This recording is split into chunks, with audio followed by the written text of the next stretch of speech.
السلام عليكم ورحمة الله وبركاته. بسم الله الرحمن الرحيم. الحمد لله رب العالمين.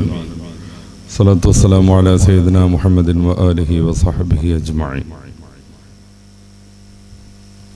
വന്ദനീയ പണ്ഡിതന്മാർ, പ്രിയപ്പെട്ട രക്ഷിതാക്കളെ, അള്ളാഹു നമ്മുടെ ഈ സംഗമം കബൂലാക്കുമാറാവട്ടെ.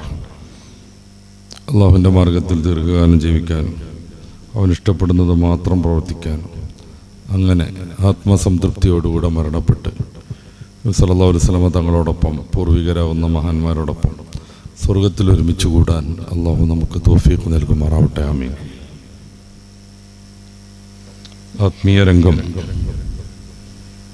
വിപണനവൽക്കരിക്കപ്പെട്ടൊരു കാലത്ത് ആത്മീയതയെ വളരെ ലാഭകരമായ കച്ചവടമാക്കി പലരും തെറ്റിദ്ധരിപ്പിച്ചുകൊണ്ടിരിക്കുന്ന കാലത്ത് ഷെയ്ഖ് ജീലാനി തങ്ങളുടെ ജീവിതവും ദർശനവും മുന്നിൽ വെച്ച് എന്താണ് ആത്മാവ്, എന്താണ് ആത്മീയത, ആത്മീയതയെ പരിപോഷിപ്പിക്കാനുള്ള മാർഗങ്ങൾ എന്തൊക്കെയാണ്, മതവും ആത്മീയതയും തമ്മിലുള്ള ബന്ധവും ബന്ധമില്ലായ്മയും ഏതൊക്കെയാണ്, ഇത്യാദി കാര്യങ്ങളൊക്കെ ഹ്രസ്വമായ സമയത്തിനുള്ളിൽ വിലയിരുത്താനാണ് ഇന്ന് നമ്മൾ ആഗ്രഹിക്കുന്നത്.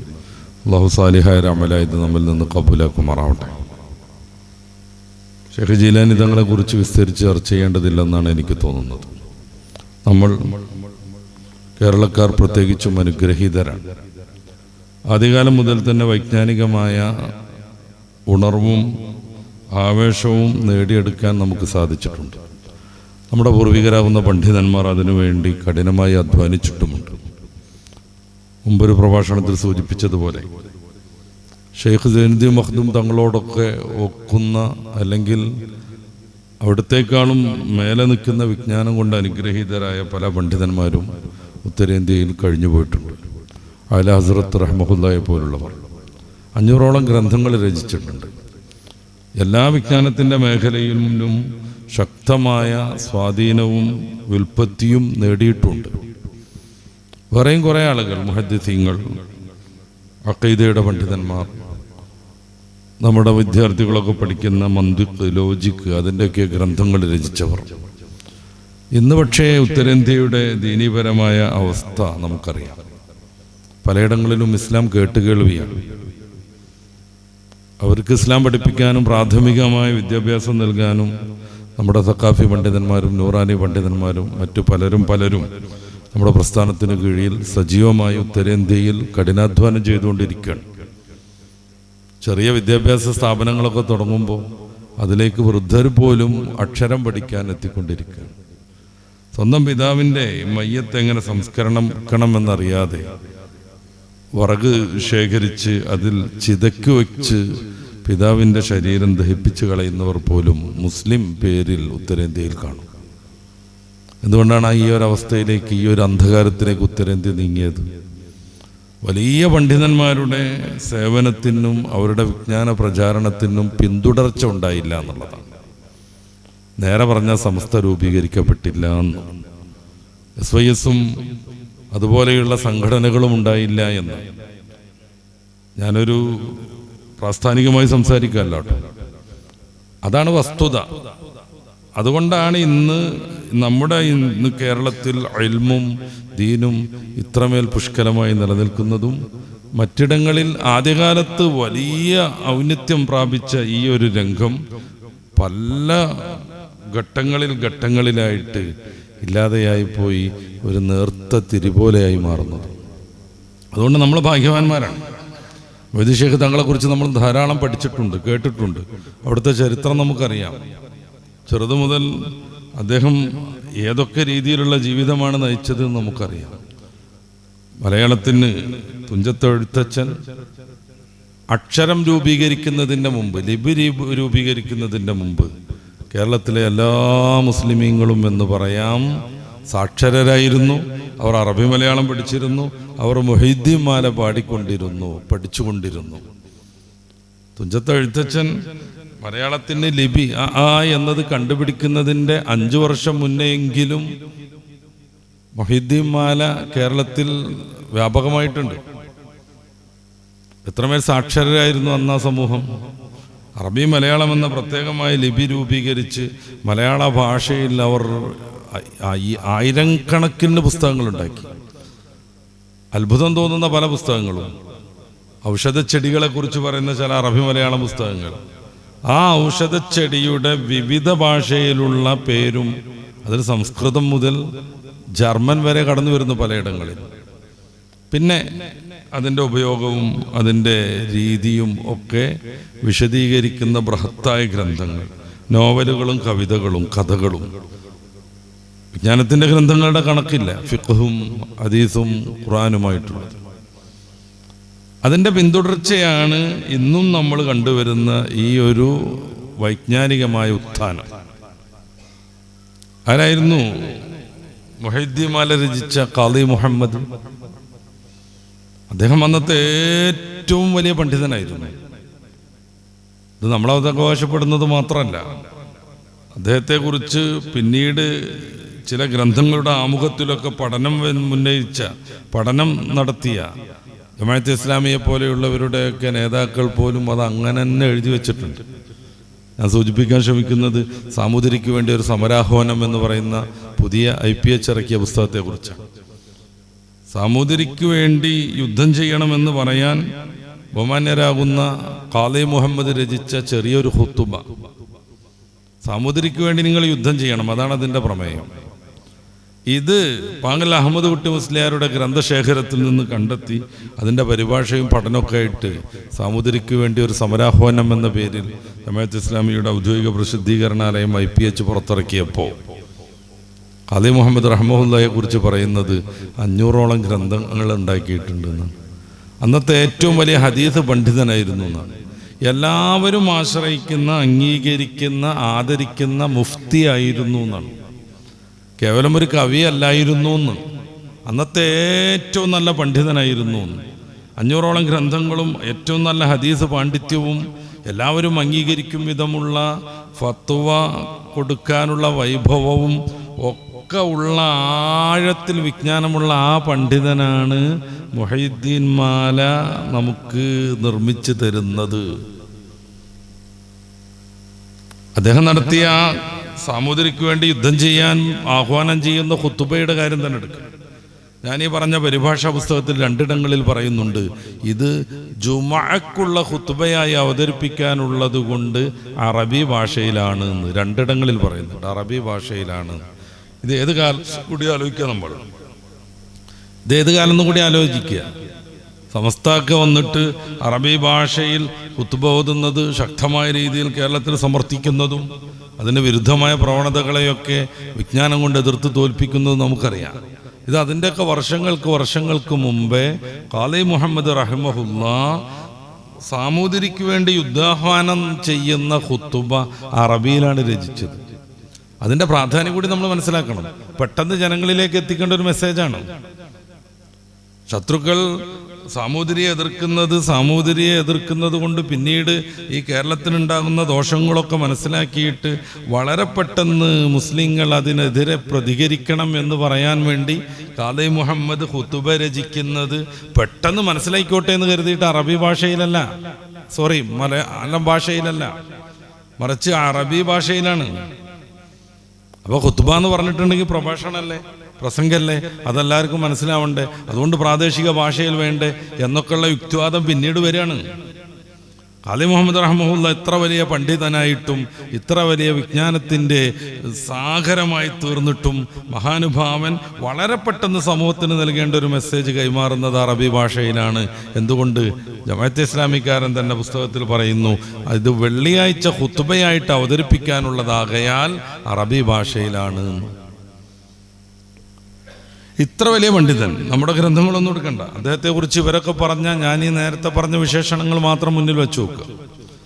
ആ മഹാപണ്ഡിതൻ നമുക്ക് മുഹൈദ്ദീൻ മാല രചിച്ചു തരുന്നു. വല്ലേ നിലത്തുനിന്നും എന്നെ വിളിപ്പോർക്ക് വായിക്കൂടാതെ ഉത്തരം നൽകും ഞാൻ എന്നോവർ എന്ന് 500 ഗ്രന്ഥങ്ങൾ രചിച്ച് ഏറ്റവും വലിയ ഹദീസ് പണ്ഡിതനായിട്ടും എല്ലാവരും അംഗീകരിക്കുന്ന മുഫ്തിയായിട്ടും അങ്ങനൊരു വരി ചേർക്കുമ്പോൾ ഷിർക്കിൻ്റെ ലാഞ്ചന പോയിട്ട് അതൊരു കറാഹത്താണെന്ന് പോലും എന്തുകൊണ്ട് ഷെയ്ഖ് ഖാദി മുഹമ്മദ് റഹ്മഹുല്ലാക്ക് തോന്നാതിരുന്നു? അതൊരു കറാഹത്താണെന്ന് പോലും തോന്നാതിരുന്നത് എന്തുകൊണ്ടാണ്? എല്ലാവരും അംഗീകരിക്കുന്ന സ്വാത്വികനായ ഒരു പണ്ഡിതൻ സമൂഹം മൊത്തം ശിർക്ക് ചെയ്യട്ടെ എന്ന് കരുതിയിട്ടാണ് മൊഹിദ്ദീമാല രചിക്കുന്നത്. അപ്പോഴാണ് നമ്മൾ ഈ പിൽക്കാലത്തുള്ള നിരൂപണങ്ങളിൽ എവിടേക്കോ വല്ലാതെ പാളിയെന്ന് മനസ്സിലാക്കേണ്ടത്. പിൽക്കാലത്തുള്ള നിരൂപണങ്ങൾ ഇങ്ങനെ വരുമ്പോൾ അതിൽ എവിടെയൊക്കെയോ വലിയ പാളിച്ച വന്നു എന്ന് നമ്മൾ ആത്മാർത്ഥമായി ചിന്തിക്കുമ്പോൾ, നിഷ്പക്ഷമായി അന്വേഷിക്കുമ്പോൾ മനസ്സിലാക്കേണ്ടി വരുന്നത്, കാരണം ഖാദി മുഹമ്മദ് റഹ്മത്തുള്ളാഹിക്ക് അന്ന് മത്സരിക്കേണ്ട കാര്യമില്ല. അന്ന് തൻ്റെ ഒരു സംഘടന ഉണ്ട്, ആ സംഘടന ഹൈലൈറ്റ് ചെയ്യപ്പെടട്ടെ എന്ന് കരുതിയിട്ട് ഖാദി മുഹമ്മദ് റഹ്മത്തുള്ളാഹിക്ക് പ്രവർത്തിക്കേണ്ട കാര്യമില്ല. സ്വാഫായ ജനങ്ങൾ മാത്രം ജീവിക്കുന്ന കാലം, വിഘടനവാദങ്ങളും വിദഗ്ധവാദങ്ങളും ഇല്ലാത്ത കാലം, അവിടുന്ന് പഠിച്ചറിഞ്ഞ, ആവർത്തിക്കേണ്ടല്ലോ, 500 ഗ്രന്ഥങ്ങളൊക്കെ രചിക്കാൻ മാത്രം ഇൽമുള്ള അദ്ദേഹം പഠിച്ചറിഞ്ഞ സത്യങ്ങൾ തൻ്റെ മാലയിലൂടെ പറയുന്നത് എന്തിനാണ്? അതാണ് ദീനി എന്നതുകൊണ്ട് മാത്രം. അത് പാടിപ്പഠിച്ചവരാണ് നമ്മൾ മലയാളികൾ. അതുകൊണ്ട് കൂടുതൽ ഷെയ്ഖ് ജീലാനി തങ്ങളെ കുറിച്ച് ഞാൻ പറയുന്നില്ല. സാന്ദർഭികമായി 1-2 കാര്യങ്ങൾ സൂചിപ്പിക്കാം. അവിടുത്തെ മാതാപിതാക്കൾ വംശപരമ്പര അതിവിശുദ്ധമായിരുന്നു. മാതാവും പിതാവും വഴി ഹസൻ ഹുസൈൻ റളിയല്ലാഹു അൻഹുമയിലേക്ക് അവരെത്തിച്ചേരുന്നു. ഒറിജിനൽ സ്വാദാത്യങ്ങളായിരുന്നു. അവരുടെ ജീവിതം അതിസൂക്ഷ്മമായിരുന്നു. ആപ്പിളിൻ്റെ കഥയൊക്കെ നമുക്കറിയാം. വിശപ്പ് സഹിക്ക വയ്യാതെ അനുവദനീയമാണെന്ന് ദീൻ പറയും വിധത്തിലുള്ള ഒരു ആപ്പിൾ, ഒഴുകി വരുന്നൊരു ആപ്പിൾ, എല്ലാവരാലും ഉപേക്ഷിക്കപ്പെട്ടൊരു സാധനം, വലിയ മൂല്യമൊന്നുമില്ല. നമ്മളിപ്പോൾ വായിച്ചിട്ടുണ്ട്, യൂറോപ്പിലെ ആപ്പിൾ കാലമാണ്, എല്ലാവരും ദുരന്തം കൊണ്ട് വല്ലാതെ പൊറുതിമുട്ടുന്ന കാലം എന്ന്. കാരണം ആപ്പിൾ പൊഴിഞ്ഞുകൊണ്ടിരിക്കും, പൊഴിഞ്ഞ ആപ്പിൾ വിൽക്കാൻ പറ്റൂല, അത് കോരിക്കളയലാണ് അവരുടെ രാവിലെയുള്ള വലിയൊരു ടാസ്ക് എന്ന്. കാശ്മീരിലൊക്കെ അങ്ങനെയാണ്. ആപ്പിൾ ഉള്ള നാട്ടിൽ അതിനൊരു വലിയ മൂല്യമൊന്നുമില്ല. അങ്ങനെ മൂല്യമില്ലാത്തൊരു സാധനം ഒഴുകിപ്പോകുമ്പോൾ വിശപ്പ് സഹിക്ക വയ്യാതെ അത് തിന്ന ഫലത്താലാണ്, അതിൻ്റെ പൊറുതിക്കാണ്, അതൊന്ന് ശുദ്ധീകരിക്കണമെന്ന് കരുതിയാണ് തൊഴിലെടുക്കുന്നതും ആപ്പിളിൻ്റെ ഉടമസ്ഥന് സേവനം ചെയ്യുന്നതും. അദ്ദേഹം പറഞ്ഞ കണ്ണോ കാതോ മൂക്കോ കാലോ ഒന്നുമില്ലാത്ത, ഒറ്റവാക്കിൽ പറഞ്ഞാൽ അതിവിരൂപിയായ വികലാംഗയായ തൻ്റെ മകളെ കല്യാണം കഴിക്കാൻ സമ്മതം കൊടുക്കുന്നതും ഷെയ്ഖ് ജീലാനി തങ്ങളുടെ പിതാവ്. എന്നിട്ടോ കല്യാണം കഴിഞ്ഞ് ആ പെൺകുട്ടി അദ്ദേഹത്തിൻ്റെ റൂമിലേക്ക് കടന്നു വരുമ്പോൾ അതീവ സുന്ദരിയും അതീവ മനോഹരിയുമായ കുട്ടിയെ കണ്ടിട്ട് ഷെയ്ഖ് ജീലാനി, ഇതല്ല എന്നോട് പറഞ്ഞുറപ്പിച്ച പെണ്ണ്, ഷെയ്ഖ് ജീലാനിയുടെ പിതാവ്, ഇതല്ല എന്നോട് പറഞ്ഞുറപ്പിച്ച പെണ്ണ് എന്നുള്ള രീതിയിൽ പ്രതികരിക്കുന്നതും, ആ കുട്ടിയുടെ വാപ്പ വന്നിട്ട് തന്നെയാണ് എന്ന് പറയണതും, എൻ്റെ കുട്ടി ഒരു തെറ്റും ചെയ്തിട്ടില്ല, കണ്ണുകൊണ്ടും കാതുകൊണ്ടും മൂക്കുകൊണ്ടും അങ്ങനെയുള്ളൊരു അവയവങ്ങളില്ല എന്നാണ് ഞാൻ പറഞ്ഞത് എന്നൊക്കെ വിശദീകരിച്ചു കൊടുക്കുന്നതും. നോക്കുങ്ങൾ മാതാവിൻ്റെ മഹത്വം. കണ്ണ്, കാത്, മൂക്ക് സാധാരണഗതിയിൽ മനുഷ്യൻ്റെ അവയവങ്ങൾ കൊണ്ടൊന്നും അവരൊരു തെറ്റും ചെയ്തിട്ടില്ല. അങ്ങനെ തെറ്റൊന്നും ചെയ്യാത്ത ഒരു കുട്ടിക്ക് വേണ്ട ഭർത്താവിനെ അന്വേഷിക്കുമ്പോഴാണ് ഉപേക്ഷിക്കപ്പെട്ടൊരു ആപ്പിൾ തിന്നതിന് പൊറുക്കാൻ വേണ്ടിയിട്ട് ദൂരേന്ന് അന്വേഷിച്ച് നടന്നു വരുന്ന ചെറുപ്പക്കാരനെ ആ കുട്ടിയുടെ പിതാവ് കാണുന്നത്. ഇത്രമേൽ സ്വാത്വികരാകുന്ന ദമ്പതികളിൽ നിന്ന് ഉതിർന്നു വീഴുന്നതാണ് അതിവിശുദ്ധനാകുന്ന ഷെയ്ഖ് ജീലാനി തങ്ങൾ. അതുകൊണ്ടാണ് മാതാപിതാക്കൾ എത്രമേൽ ശുദ്ധരാവണം നമ്മുടെ മക്കളുടെ ജീവിതവുമായി ബന്ധപ്പെട്ടെന്ന് നമ്മൾ പറയുന്നത്. നമ്മൾ എത്രമേൽ മാതൃകായോഗ്യരാവണമെന്ന്. നമ്മുടെ ജീവിതത്തിൻ്റെ ഓരോ സ്പന്ദനവും നമ്മുടെ മക്കൾ അന്വേഷിച്ചുകൊണ്ടിരിക്കും, അവർ കണ്ടെത്തിക്കൊണ്ടിരിക്കും, അതവരെ സ്വാധീനിക്കുകയും ചെയ്യും. അതിൽ എത്രമേൽ നമ്മൾ ശുദ്ധരാകുന്നോ അതുകൊണ്ട് നമ്മുടെ മക്കളുടെ ജീവിതത്തിലും ആ വിശുദ്ധി നമുക്ക് കാണാൻ കഴിയും. ചെറിയ കുഞ്ഞുങ്ങളാകുമ്പോൾ മുതൽ അവരെ വളർത്തിക്കൊണ്ടുവരേണ്ടത് ഏത് രീതിയിലാണെന്ന് നമുക്കിതിൽ നിന്ന് മനസ്സിലാവും. മാതാവും പിതാവും അതിവിശുദ്ധരാവണം. ആ വിശുദ്ധരാകുന്ന പാരമ്പര്യത്തിലാണ് ഷെയ്ഖ് ജീലാനി തങ്ങൾ പിറക്കുന്നത്. സ്വാഭാവികമായും ചെറുപ്പം മുതൽ തന്നെ ആ വിശുദ്ധി ഷെയ്ഖ് ജീലാനിയെ പിന്തുടർന്നുകൊണ്ടിരുന്നു. അതുകൊണ്ടാണ് മാതാവിൻ്റെ വാക്ക് അങ്ങനെ തന്നെ കേൾക്കുന്നത്. വളരെ കുഞ്ഞാകുന്ന ജീലാനി തങ്ങളോട് നിന്റെ കയ്യിൽ വല്ലതും ഉണ്ടോ എന്ന് കൊള്ളക്കാർ ചോദിക്കുമ്പോൾ അവർ പരിശോധിച്ചിട്ടൊന്നും കാണാതെ സ്വകാര്യമായി ഉമ്മ ഈ കയ്യിൻ്റെ അടിഭാഗത്ത് പ്രത്യേകം മറ നിർമ്മിച്ച് തുന്നിവെച്ച ആ പൊന്നാണയങ്ങളെക്കുറിച്ച് അദ്ദേഹം തുറന്നു പറയണത്. അവരങ്ങനെ ചെയ്യൂല, പരമാവധി കൊള്ളക്കാരറിയാതിരിക്കാൻ വേണ്ടി ശ്രമിക്കുകയാണ് ചെയ്യുക. പക്ഷെ ഇത് തുറന്നു പറഞ്ഞപ്പോൾ കൊള്ളക്കാർക്ക് അത്ഭുതമായി. അവർ ചോദിച്ചു, എന്തിനാ അങ്ങനെ ചെയ്തത്? ഇത് ഞങ്ങൾ കട്ടെടുക്കുമല്ലോ. ആ സമയത്താണ് മഹാൻ പറയണത്, എന്നോട് കളവ് പറയരുത് ഏത് പ്രതിസന്ധി ഘട്ടത്തിലും എന്ന് ഉമ്മ പറഞ്ഞിട്ടുണ്ട്. ആ ചെറിയ കുട്ടിയുടെ വാക്ക് കൊള്ളക്കാരനിൽ വല്ലാത്തൊരാന്തോളനം സൃഷ്ടിക്കുന്നു. അദ്ദേഹം നിന്ന് ഉറയ്ക്കുന്നു.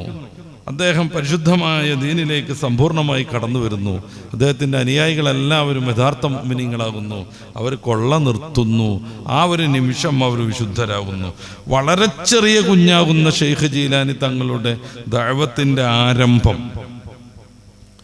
പിൽക്കാലത്ത് മഹാനുഭാവന്റെ സദസ്സിൽ ജനങ്ങളുടെ സമൃദ്ധി ഉണ്ടായി. ചുരുങ്ങിയ സദസ്സിൽ 10,000 ആളുകൾ ഉണ്ടാകും.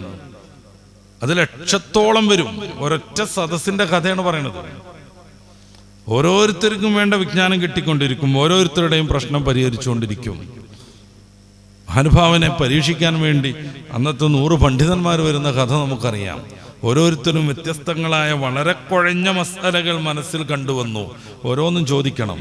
കാരണം ഷെയ്ഖാണെങ്കിൽ വലിയ വിജ്ഞാനം വേണം. സാഗര സമാനമെന്ന് നമ്മുടെ ഗ്രന്ഥങ്ങൾ. ഷെയ്ഖാവണമെന്നുണ്ടെങ്കിൽ വലിയ വിജ്ഞാനം വേണം. ആള് വന്ന് ഷെയ്ഖിന്റെ കളി കളിക്കുകയാണെന്ന് തോന്നിയിട്ടല്ല. കാരണം ഷെയ്ഖ് ജീലാനി തങ്ങൾ അങ്ങനെയുള്ളൊരു കളി കളിച്ചിട്ടില്ല.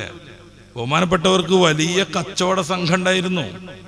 ബഹുമാനപ്പെട്ടവർക്ക് നിരവധി കപ്പലുകൾ ഉണ്ടായിരുന്നു. അപ്പോൾ നമ്മൾ ഈ ഷെയ്ഖ് എന്നൊക്കെ പറയുമ്പോൾ ഒരു നാട്യക്കാരെ മുന്നിൽ വെച്ച് ഷെയ്ഖ് ജീലാനി തങ്ങളെ നമ്മൾ കാണരുത്. മഹാനുഭാവൻ 25 വർഷം കഠിനമായി പഠനമാണ് നടത്തുന്നത്. പഠനം തന്നെ പഠനം. പിന്നീട് 25 വർഷമോ ഇതിൻ്റെ സാധനയായിരുന്നു. മഹാനുഭാവൻ പറയുന്നുണ്ട്. എൻ്റെ മുമ്പിൽ ഇബാറത്തുണ്ട്. ഞാൻ അറബി വായിച്ച സമയം എടുക്കുന്നില്ല. ഞാൻ 25 വർഷം ഇറാഖിൻ്റെ പ്രാന്തപ്രദേശങ്ങളിലൂടെ മരുഭൂമിയിലൂടെ ഏകാന്തപഥികനായി ചുറ്റി സഞ്ചരിച്ചു. താൻ പഠിച്ച ഇബാദത്തുകൾ പൂർണ്ണമായി അനുഷ്ഠിച്ചുകൊണ്ട്, ജനങ്ങളിൽ നിന്ന് വിരക്തനായിക്കൊണ്ട്, ഭൗതികമായ കാര്യങ്ങളിൽ നിന്ന് മാറി നിന്നുകൊണ്ട്, ജനങ്ങൾക്ക് തർബിയത്തും തഅലീമും ഒക്കെ നടത്തുന്നത് പിന്നീട് 50 വർഷത്തിന് ശേഷമാണ്. കഠിനമായി പഠിച്ചു എന്ന് വെച്ചാൽ വളരെ വലിയ വിജ്ഞാനത്തിൻ്റെ ഉടമസ്ഥനായി. അത് പരിശീലിച്ചു. തൻ്റെ ഇൽമും ഇബാദത്തും ഗംഭീരമായി മുന്നോട്ടുകൊണ്ടുപോയി. 91 വർഷം ജീവിക്കുന്നുണ്ട്. പിന്നീടുള്ള 41 വർഷമാണ് ഷെയ്ഖ് ജീലാനിയുടെ ജീവിതത്തിൽ നമുക്ക് കാണാൻ പറ്റുന്ന മഹാവിപ്ലവങ്ങളുടെ സമയം. പിന്നീട് തർബിയത്തായി, പിന്നീട് വിജ്ഞാന പ്രചാരണമായി. ഷെയ്ഖ് ജീലാനിയുടെ ജീവിതത്തിലേക്കും അവിടുത്തെ തർബിയത്തിലേക്കും അവിടുത്തെ ഉപദേശങ്ങളിലേക്കും നമുക്ക് സമയാനുസരണം കടന്നു വരണം. ഇങ്ങനെയൊക്കെയാണ് ഷെയ്ഖ്, ഇങ്ങനെയൊക്കെയാണ് ത്വരീഖത്ത്, ഇതാണ് പരിശുദ്ധ ഇസ്ലാം എന്ന് അപ്പോൾ നമുക്ക് മനസ്സിലായി തീരും. ഇസ്ലാമിൻ്റെ പേരിൽ വരുന്ന കുറേ കൾട്ടുകളുണ്ട്. അവർക്ക് ദീനില്ല, ശരീഅത്തില്ല, നിസ്കാരം വേണ്ട. ഏറ്റവും പ്രധാനപ്പെട്ട ഇബാദത്താകുന്ന നിസ്കാരത്തിന് പോലും അവർക്ക് യാതൊരു വിലയില്ല. നിസ്കാരം ഉപേക്ഷിക്കാൻ വേണ്ടി മുരീദന്മാരോട് കൽപ്പിക്കണ ഷെയ്ഖ്, അത് ഞാൻ ഏറ്റോളം എന്ന് പറയുന്ന ഷെയ്ഖ്. മുത്തറസൂൽ സല്ലല്ലാഹു അലൈഹി വസല്ലം തങ്ങൾ ആരോടെങ്കിലും നിസ്കാരം ഉപേക്ഷിച്ചോളൂ ഞാൻ ഏറ്റോളാന്ന് പറഞ്ഞിട്ടുണ്ടോ? പിന്നീടുണ്ടായ വലിയ വലിയ മശായിഖന്മാർ, ഷെയ്ഖന്മാർ, അബൂബക്കർ സിദ്ദീഖ് തങ്ങൾ, ഉമർ തങ്ങൾ, ആരെങ്കിലും നീ നിസ്കാരം ഉപേക്ഷിച്ചേക്ക് ഞാനത് കൈകാര്യം ചെയ്തോളാം എന്ന് പറഞ്ഞിട്ടുണ്ടോ? ഇല്ല. അങ്ങനെ പഠിപ്പിക്കുന്ന ഷെയ്ഖുമാർ. പിൽക്കാലത്ത് ഷെയ്ഖ് വിപണനം നടത്തപ്പെടുന്നു. പിൽക്കാലത്ത് ആത്മീയത തന്നെയും അതൊരു വലിയ വലിയ കൾട്ടായിട്ട് മാറുന്നു. ആത്മീയത മൊത്തം മാറി എന്നല്ല ഞാൻ പറയണത്. ആത്മീയതക്കാരായി വരുന്ന പലരും അതുകൊണ്ട് ദുന്യാവിൻ്റെ കച്ചവടം കൊഴുപ്പിച്ചുകൊണ്ടേയിരിക്കുന്നു. ഏറ്റവും സൂക്ഷ്മമായ ജീവിതമാണ് ത്വരീഖത്ത്. നമുക്ക് അങ്ങോട്ട് വരണം. ഏറ്റവും സൂക്ഷ്മം. ഈ സൂക്ഷ്മതയിൽ നിന്ന് മാറിയിട്ട് ഗീബത്തും നമീമത്തും സംഘടനാ പ്രശ്നങ്ങളും സംഘടനാവൽക്കരണങ്ങളും പിന്നെ തൻ്റെ ശത്രുക്കളെന്ന് തോന്നുന്ന ആളുകളെ അപഹസിക്കലും ഗീബത്ത് പറയലും ഇതൊക്കെയായിട്ട് പിന്നീട് ത്വരീഖത്ത് മാറുന്നു. ഈ ഒരു പ്രത്യേക സാഹചര്യത്തിലാണ് ഷെയ്ഖ് ജീലാനി തങ്ങളെക്കുറിച്ച് നമ്മൾ പഠിക്കേണ്ടത്, അവിടുത്തെ ആദർശങ്ങൾ പഠിക്കേണ്ടത്. അവിടുത്തെ ഉപദേശങ്ങളിൽ ഏറ്റവും പ്രാധാന്യമായി നമ്മുടെ മുമ്പിൽ എത്തിച്ചേർന്ന പലതും നമ്മൾ പഠിക്കേണ്ടത്. എന്താണ് ഈ ത്വരീഖത്ത് എന്ന് പറഞ്ഞാൽ? എന്താണ് ഈ ഹഖീഖത്ത്? എന്താ ശരീഅത്ത്? പലപ്പോഴും കേൾക്കുന്ന പദങ്ങളാണ് നമ്മളിത്. ഒറ്റവാക്ക് പറഞ്ഞാൽ അല്ലാഹുവിൻ്റെ റസൂൽ സല്ലല്ലാഹു അലൈഹി വസല്ലം തങ്ങളുടെ അടുത്തേക്ക് ജിബ്രീൽ അലൈഹി സ്വലാത്തു വസ്സലാം കടന്നു വരുന്നു. അവിടുന്ന് എന്താണ് ഈമാൻ എന്ന് ചോദിക്കുന്നു. പ്രസിദ്ധമായ ഹദീസ്. റസൂലുള്ളാഹി തങ്ങൾ അത് വിശദീകരിച്ചു കൊടുക്കുന്നു. അള്ളാഹുവിനെ വിശ്വസിക്കുക, മലാക്കന്മാരെ വിശ്വസിക്കുക, കിതാബിനെയും മുർസലിങ്ങളെ വിശ്വസിക്കുക പോലുള്ള ഈമാൻ കാര്യങ്ങൾ പറഞ്ഞു കൊടുക്കുന്നു. രണ്ടാമതായി മൽ ഇസ്ലാമു എന്ന് ചോദിക്കുന്നു. എന്താണ് മൽ ഇസ്ലാമു യാ റസൂലല്ലാഹ്? എന്താണ് ഇസ്ലാം എന്ന് പറഞ്ഞാൽ? മഹാനായ റസൂലുള്ളാഹി സ്വല്ലല്ലാഹു അലൈഹി വസല്ലം തങ്ങൾ ഇസ്ലാം എന്താണെന്ന് പറഞ്ഞു കൊടുക്കുന്നു. അൽ ഇസ്ലാമു എന്ന് പറഞ്ഞിട്ടുള്ള പ്രസിദ്ധമായ ഹദീസിൽ നിസ്കാരം, നോമ്പ്, ഷഹാദത്ത് പോലെയുള്ളതൊക്കെ വിശദീകരിച്ചു കൊടുക്കുന്നു. അതിനുശേഷം മൽ ഇഹ്സാനു യാ റസൂലല്ലാഹ്, എന്താണ് ഇഹ്സാൻ എന്ന് റസൂൽ സല്ലല്ലാഹു അലൈഹി വസല്ലം തങ്ങളോട് ചോദിക്കുന്നുണ്ട്. അവിടുന്ന് അതിന് നൽകുന്ന വളരെ അർത്ഥസമ്പൂർണമായ വിശദീകരണം അൽ ഇഹ്സാനു അൻ തഅബുദ റബ്ബക കഅന്നക തറാ വ ഇല്ലം തകുൻ തറാഹു ഫഇന്നഹു യറാക. എന്താണ് ഇഹ്സാൻ? നീ നിന്റെ റബ്ബിനെ കാണുന്നത് പോലെ ആരാധിക്കുക. നീ റബ്ബിനെ കാണുന്നില്ലെങ്കിലും റബ്ബ് നിന്നെ കാണുന്നു എന്ന വിചാരത്തിലേക്ക് നീ വളരുക. അങ്ങനെ വരുമ്പോൾ ഈ ഇബാദത്തിന് വലിയ ആത്മാർത്ഥത കിട്ടും. നിസ്കരിക്കാൻ തന്നെ തോന്നിക്കൊണ്ടിരിക്കും. എന്തേ സമയം വരാത്തൊന്ന് കാത്തുകാത്തിരിക്കും. തൻ്റെ റബ്ബിനോടുള്ള മുനാജാത്താണ്. അവൻ അള്ളാഹുവിനെ കാണുന്നു, അള്ളാഹു അവനെ കാണുന്നു. ഒന്ന് മുഷാഹദയാണെന്ന് മുറാഖബയാണ്. സാങ്കേതിക പദങ്ങളിലേക്ക് ഞാൻ കിടക്കുന്നില്ല. അള്ളാഹുവിനെ കാണുന്നു എന്ന ആ ഒരു വിചാരത്തിൽ അമല് ചെയ്യുമ്പോൾ അവന് ആത്മാർത്ഥത കൂടിക്കൊണ്ടേയിരിക്കും. ആ അമലിൻ്റെ ലദ്ദത്ത്, അതിൻ്റെ സന്തോഷം, അതിൻ്റെ പരമാനന്ദം അവൻ അനുഭവിച്ചു കൊണ്ടിരിക്കും. അതുകൊണ്ട് പിന്നെയും നിസ്കരിക്കാൻ തോന്നും. അതുകൊണ്ടാണ് കൊല ചെയ്യാൻ വേണ്ടി നിൽക്കുമ്പോൾ എന്ത് ചെയ്യണം എന്നൊക്കെ ചില സഹാബിവര്യന്മാരോടും മറ്റും ചോദിക്കുമ്പോൾ എനിക്ക് 2 റക്അത്ത് നിസ്കരിക്കാൻ ചാൻസ് തരണം എന്ന് പറയുന്നത് റബ്ബിനോട് ഒന്നുകൂടെ മുനാജാത്ത് നടത്തിയിട്ട് റബ്ബിൻ്റെ അടുത്തേക്ക് പോകാനുള്ള തീവ്രമായ ശ്രമം.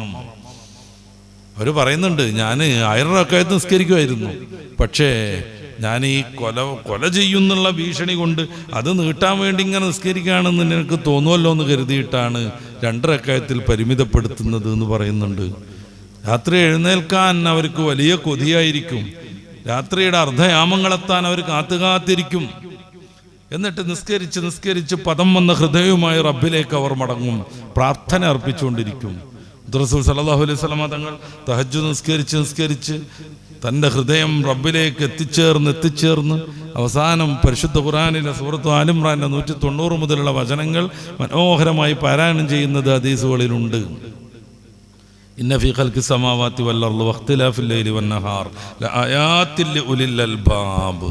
ഈ മഹാപ്രപഞ്ചത്തിൻ്റെ സൃഷ്ടി രഹസ്യങ്ങളെല്ലാം നഗ്നനേത്രങ്ങൾ കൊണ്ട് കാണുന്ന റസൂൽ സല്ലല്ലാഹു അലൈഹി വസല്ലം യുറാനസും നെപ്റ്റൂണും പ്ലൂട്ടോയും ഗാലക്സികളും കോമറ്റുകളും കാണുമ്പോൾ പടച്ച റബ്ബേ, ഇതിനെയൊന്നും നീ വെറുതെ പടച്ചതല്ല എന്ന് ഉറക്കെ പറയുന്ന ഒരു രംഗം ഒന്ന് ആലോചിച്ച് നോക്കൂ നിങ്ങൾ. അട്ടപ്പാതിരക്ക് നിസ്കരിച്ച് റബ്ബിലേക്ക് അടുത്തടുത്ത് ആകാശഗംഗയിലേക്ക് നോക്കുമ്പോൾ അവിടെയുള്ള മഹാത്ഭുതങ്ങൾ നേരിട്ട് കാണാനാകുമ്പോൾ റബ്ബിൻ്റെ സൃഷ്ടി വൈഭവത്തെക്കുറിച്ച് കൃത്യമായ ബോധം വരുമ്പോൾ ഇന്ന ഫീ ഖൽഖി സമാവാതി വൽ അർളി വഖ്തിലാഫിൽ ലൈലി വൻ നഹാർ ലആയാതിൽ ലിഉലിൽ അൽബാബ്. ഈ സൃഷ്ടി വൈഭവത്തിൽ ചിന്തിക്കുന്നവർക്ക് ധാരാളം ദൃഷ്ടാന്തമുണ്ട് എന്ന് റസൂലുള്ളാഹി സ്വല്ലല്ലാഹു അലൈഹി വസല്ലം അവിടെ മുതൽ 10 വചനങ്ങൾ റബ്ബിനോട് നേരിട്ട് മുനാജാത്തും പ്രാർത്ഥനയും നടത്തുന്ന വചനങ്ങൾ റസൂലുള്ളാഹി ആവർത്തിച്ച് പാരായണം ചെയ്യാറുണ്ടായിരുന്നു. ഈ പ്രപഞ്ചത്തിൽ നിന്ന് റബ്ബിലേക്ക് അടുക്കുക, റബ്ബിനെ കണ്ടെത്തുക, പ്രപഞ്ചത്തിന്റെ സൃഷ്ടി വൈഭവത്തെക്കുറിച്ച് ആലോചിച്ചുകൊണ്ടേയിരിക്കുക. അങ്ങനെ വരുമ്പോൾ റബ്ബിനെ അറിയാനും റബ്ബിലേക്ക് ഇബാദത്ത് കൊണ്ട് മടങ്ങാനും കഴിയും. ഇത് ആർക്കോ വേണ്ടി നിസ്കാരം നടത്തുമ്പോൾ എങ്ങനെയെങ്കിലും ഒന്ന് കഴിഞ്ഞിട്ടെ എന്നുള്ള വിചാരം വരും. ഇമാമ നിൽക്കുന്ന ഉസ്താദ് കുറച്ച് വലിയ സൂറത്ത് ഓതി കഴിഞ്ഞാൽ എന്താ ഇയാളെ ഏർപ്പാട് എന്നൊക്കെ ഇങ്ങനെ വിചാരം വരും. എന്താ സംഭവം? പെട്ടെന്ന് തീർന്ന് അടിച്ചു മാറിപ്പോകാൻ കഴിയണില്ല. തറാവീഹ് നിസ്കാരമൊക്കെ ഇങ്ങനെ പടപടപടാന്ന് നടത്തിയില്ലെങ്കിൽ മൂലയൊരു ശരിയല്ല എന്ന് തീരുമാനം വരും. അതെന്തുകൊണ്ടാണ്? നിസ്കാരം ഒരു ചടങ്ങാകുന്നത് കൊണ്ട്. പൂർവികരാകുന്ന ആളുകൾ ഇങ്ങനെയൊക്കെ നിസ്കരിച്ചാലും ഇത് പോരാന്നുള്ള വിചാരം കൊണ്ട് എനിക്ക് അതുകൊണ്ട് വല്ല പ്രതിഫലം കിട്ടുമെന്നുള്ളത് അവർ ആഗ്രഹിച്ചില്ല. അതേക്കുറിച്ച് അവർ ചിന്തിച്ചില്ല. അള്ളാഹു പറഞ്ഞു, ചെയ്തു, അത്ര തന്നെ. പ്രതിഫലം നൽകുകയാണെങ്കിൽ റബ്ബിൻ്റെ ഔദാര്യം മാത്രം, ശിക്ഷിക്കുകയാണെങ്കിലും അവൻ്റെ നീതിയുടെ നിർവഹണം മാത്രം. നേരാവണ്ണം ഒന്ന് കണക്കെടുത്തിട്ട് ഇബാദത്തുകൾക്ക് പരിശോധന നടത്തിയാൽ മുത്തറസൂൽ പറഞ്ഞതുപോലെ മൻഹൂസിബ ഉദിബ, നേരാവണ്ണം കണക്ക് ചോദ്യം നടത്തി കഴിഞ്ഞാൽ അദാബായി എന്നത് ഉറപ്പ്. അപ്പോൾ നമ്മുടെ നിസ്കാരം കൊണ്ട് നമുക്ക് കിട്ടുന്ന പ്രതിഫലം അവകാശമല്ല, ഔദാര്യാണ് റബ്ബിൻ്റെ. അതുകൊണ്ടാണ് ഇബാദത്ത് ചെയ്യുന്നത് റബ്ബിൽ നിന്ന് എന്തെങ്കിലും പ്രതിഫലം കിട്ടാനല്ലെന്നവർ ഉറപ്പിച്ച് പറഞ്ഞത്. വമാ മഖ്സൂദുഹും ജന്നാത്തു അദ്ൻ വലാ നൈലുൽ മഖാം. അവരുടെ ഒന്നും താല്പര്യം ജന്നാത്തും അതിനല്ലായിരുന്നു, വലിയ സ്ഥാനം കിട്ടട്ടെ എന്നും അല്ലായിരുന്നു. റബ്ബ് കൽപ്പിച്ചു, അത് അങ്ങനെ തന്നെ ചെയ്യാൻ ശ്രമിച്ചു, അത്ര തന്നെ. ഈ ഇബാദത്തിലൂടെ വളരുമ്പോഴാണ് തഖ്വയുടെ പടികൾ കയറി കയറി കയറി കയറി പോകുന്നത്. ഇന്ന് നമ്മൾ കണ്ടുവരുന്നതോ വിജ്ഞാനത്തിന് യാതൊരു പ്രാധാന്യമില്ല. ഈ ഫുളൂലാത്ത് പറഞ്ഞുകൊണ്ടിരിക്കുക ശൈഖന്മാരും മുരീദന്മാരും. ഔദ്യോഗികമായ വിജ്ഞാനം പഠിക്കുന്ന ഏർപ്പാടേ ഇല്ല. പിന്നെ അവരുടേതായ മേഖലകളിൽ അവരങ്ങനെ പറഞ്ഞുകൊണ്ടിരിക്കുക. വിജ്ഞാനം നേടാനുള്ള സംവിധാനങ്ങളുമില്ല, അത് പ്രോത്സാഹിപ്പിക്കുന്നുമില്ല. എന്നിട്ട് ഔലിയെന്നും പറഞ്ഞു നടക്കുക. എന്താ വലിയ ഈ ഔലിയ എന്ന് പറഞ്ഞാൽ എന്താ സംഭവം? ധാരാളമായി മോതിരട്ട്, 4-5 പുതപ്പൊക്കെ ഇട്ട്, കുളിക്കാതെ, മുടി വളർത്തി, നഖം വളർത്തി, ഓരോ വിരലിലും 5-6 മോതിരൊക്കെ ഇട്ട് ഗോഷ്ഠി കാണിക്കുന്നവരാണ് ഔലിയാക്കൾ. ശരീഅത്തിന് വിരുദ്ധമായി പരിപാടികളൊന്നും വിലായത്തിന്റെ അടയാളമേ അല്ല. ഒരൊറ്റ വെള്ളിമോതിരമാണ് ഇസ്ലാം അനുവദിച്ചത്, റസൂലുള്ളാഹി അനുവദിച്ചത്. അതിനപ്പുറം ഒന്നിനുമേലൊന്ന്, ആ രണ്ടിന്റെ ഗ്യാപ്പിലൊരു ചെറിയ ഒരു മോതിരത്തിന് ചാൻസ് ഉണ്ട്, അവിടെ ഒന്ന് ചെറുത്, പിന്നെ വമ്പിച്ച കല്ലുകളുമായിട്ട് കുറേ എണ്ണം. എന്നിട്ട് ഈ മോതിരത്തിന്റെ വലുപ്പം അനുസരിച്ച് ആത്മീയത തൂക്കാൻ പറ്റും എന്ന് തെറ്റിദ്ധരിച്ച കുറേ ആളുകളുണ്ട്. ഒരു കറാഹത്ത് പോലും വരാതെയാണ് ആത്മീയ രംഗത്തെ നേതാക്കന്മാർ ജീവിക്കുന്നത്. അതിനവർക്ക് ഇൽമാണ് പിന്തുണ കൊടുക്കുന്നത്. ഇൽമുള്ള ഇബാദത്ത് കൊണ്ടാണ് അവർ റബ്ബിലേക്ക് അടുക്കുന്നത്. ഇപ്പൊ നമ്മൾ താളം കാട്ടി ഒതെടുത്തിട്ട് വരും. നല്ല ഇൽമുള്ളൊരു പണ്ഡിതൻ ഒതെടുക്കുമ്പോൾ ടൈം എടുത്താൽ പോലും വിസ്മി 3 വട്ടം ചൊല്ലി, അഴുത് 3 വട്ടം ചൊല്ലി, ദിക്റുകൾ 3 വട്ടം ചൊല്ലി, കൃത്യമായ രീതിയിൽ എല്ലായിടത്തും പൂർണ്ണമായി കഴുകി, അതിനുശേഷം പ്രാർത്ഥന നടത്തി, സൂറത്ത് 3 പ്രാവശ്യം ചൊല്ലി, ഇങ്ങനെയൊക്കെയുള്ള ഒളുവും അതിൻ്റെ അനുബന്ധമായുള്ള നിസ്കാരവും പടപടപടാന്നും പറഞ്ഞിട്ടൊന്ന് താളം കാട്ടി ഒളുവും നിസ്കാരവും തമ്മിൽ വലിയ വ്യത്യാസം ഉണ്ടാവും. അത് പ്രത്യേകം പറയേണ്ടതില്ലല്ലോ, ഉറപ്പല്ലേ? അങ്ങനെയാണ് പൂർവികന്മാരുടെ ഒളു എടുക്കൽ. അതുകൊണ്ട് റസൂലുള്ളാഹി സ്വല്ലല്ലാഹു അലൈഹി വസല്ലം തങ്ങൾ പൂർണ്ണമായി ഒരാൾ ഒളു എടുക്കുകയും പള്ളിയിലേക്ക് നടന്നു പോവുകയും ഒരു ഫർള് നിസ്കരിക്കുകയും ചെയ്താൽ ഓരോ ചവിട്ടടിക്കും അവൻ്റെ പാപം പൊറുക്കുമെന്ന് പറയണത്. അവൻ മടങ്ങി വരുമ്പോൾ ഓരോ ചവിട്ടടിക്കും അവൻ്റെ സ്വർഗത്തിലുള്ള പദവി കൂടുമെന്ന് പറയുന്നത്. ഈ നടത്തവും സ്റ്റെപ്പും ഇതിന് കാരണമായിട്ട് പറയുമ്പോൾ അതിൻ്റെ മുന്നേയുള്ള ഈ ഒരു ഒളുവിനെ കുറിച്ച് പൂർണ്ണമായി ഒളു എടുക്കുക. പൂർണ്ണമായി ഒളു എടുക്കുക എന്ന് പറഞ്ഞാൽ സുന്നത്തുകൾ മുഴുവൻ പാലിച്ച് ഒളു എടുക്കുക എന്ന് തന്നെയാണ്. ഇനി ഫാത്തിഹയിലേക്ക് വന്നാൽ അഴുത് ചൊല്ലിയിട്ട് അവർ ഫാത്തിഹ ഓതുള്ളൂ. അവരുടെ ഫാത്തിഹയിലെ ഓരോ അക്ഷരവും കൃത്യമായിരിക്കും. ഇൽമുള്ള ആളുകൾ ഫാത്തിഹ ഓതുന്നതും ഇല്ലാത്തയാൾ ഓതുന്നതും തമ്മിൽ വലിയ വ്യത്യാസം ഉണ്ടാകും. എല്ലാ അക്ഷരവും പുറപ്പെടാൻ വിജ്ഞാനമില്ലാത്ത ഒരാൾക്ക് ചുണ്ട് മാത്രം മതിയാകും. നേരാവണ്ണം ഫാത്തിഹ പഠിച്ച ഒരാൾക്കോ അവൻ്റെ മിക്കവാറും എല്ലാ മഖ്റജും ഉപയോഗപ്പെടുത്തിയിട്ട് കൃത്യമായിരിക്കും ഫാത്തിഹ. ഈ ഫാത്തിഹയ്ക്ക് ഫുൾ മാർക്ക് കിട്ടും. മറ്റേ ഫാത്തിഹ വെറും താളം കാട്ടലാകും. ഇനി സൂറത്തിൻ്റെ കാര്യം, ഫാത്തിഹ കുറേയൊക്കെ ശ്രദ്ധിക്കുന്ന ആളുകൾക്കും സൂറത്ത് അറിയില്ല.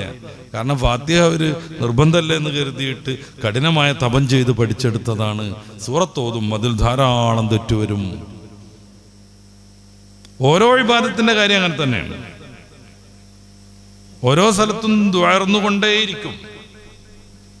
നിസ്കാരത്തിൽ സൂറത്തിൽ സ്വർഗം വരുമ്പോൾ അത് തേടി ദ്വാരക്കും, നരകം വരുമ്പോൾ അതിൽ നിന്ന് കാവൽ തേടി ദ്വാരക്കും. റസൂലുള്ളാഹി തങ്ങളൊക്കെ ഖുർആൻ ഓതിയിരുന്നത് അങ്ങനെ മനോഹരമായി ആസ്വദിച്ചുകൊണ്ടാണ്.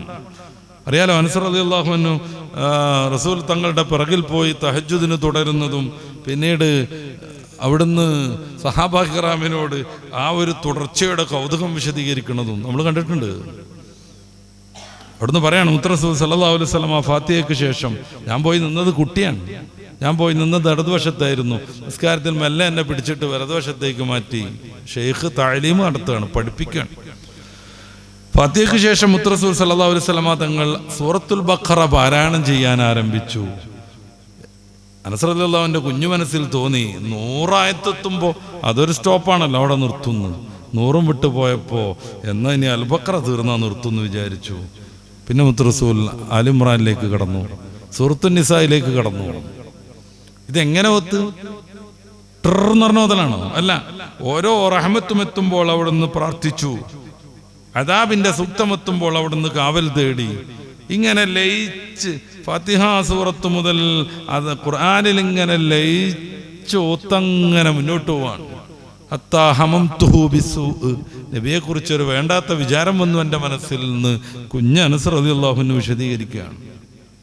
സഹാബാക്കളൻ ചോദിച്ചു, എന്താ നബിനെ കുറിച്ച് വേണ്ടാത്ത വിചാരിച്ചു?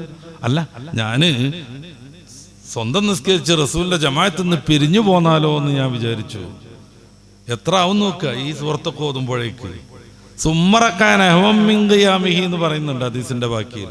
പിന്നെ റസൂൽ റുക്കൂയിലേക്ക് പോയി, നഹ്വം മിൻ ഖിയാമിഹി, നിന്നത്രയ്ക്ക്. സുമ്മ സജദ നഹ്വം മിൻ ഖിയാമിഹി, പിന്നെ സുജൂദ് പോയി, നിന്ന ആ ഖദർ അനുസരിച്ച് സുബ്ഹാന റബ്ബിയൽ അഅ്ലാ വബിഹംദിഹി പറഞ്ഞു. 3 എന്ന് പറഞ്ഞ് ചൊല്ലി തീർത്ത് പൊങ്ങൽ. ഇമാമ പൊങ്ങണതിൻ്റെ മുമ്പ് പൗതി പൊങ്ങി നിൽക്കലാണ് പതിവെങ്കിൽ നമ്മൾ സ്വന്തം നിസ്കാരങ്ങളിലെങ്കിലും അത് കുറച്ച് തോനെ ചെല്ലണം. അള്ളാഹുവിനോട് മനുഷ്യൻ ഏറ്റവും കൂടുതൽ അടുക്കുന്നത് വഹുവ സാജിദ്, അവൻ സുജൂദ് ചെയ്യുന്നവനായിക്കൊണ്ടാണെന്ന് ഹബീബായ റസൂൽ സല്ലല്ലാഹു അലൈഹി വസല്ലം. ഇങ്ങനെയാണ് വിജ്ഞാനമുള്ള സാധകരുടെ ഇബാദത്ത്. വിജ്ഞാനമില്ലാത്തവരോ, അവർക്കിതിലൊന്നും ഒരു വിഷയമല്ല. അതുകൊണ്ടാണ് മുരീദന്മാരോട് നിസ്കരിക്കണ്ടെന്ന് പറയണത്.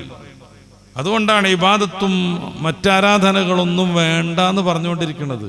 പിന്നെ നമ്മളൊപ്പം ഇങ്ങനെ വട്ടത്തിലിരുന്ന് ഇങ്ങനെ അന്തം വിട്ടോരോന്ന് പറഞ്ഞുകൊണ്ടിരുന്നാൽ മതി.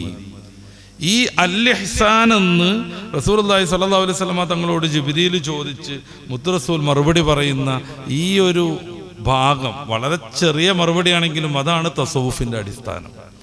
അൻ തഅബ്ദു റബ്ബക കഅന്നക തറാ.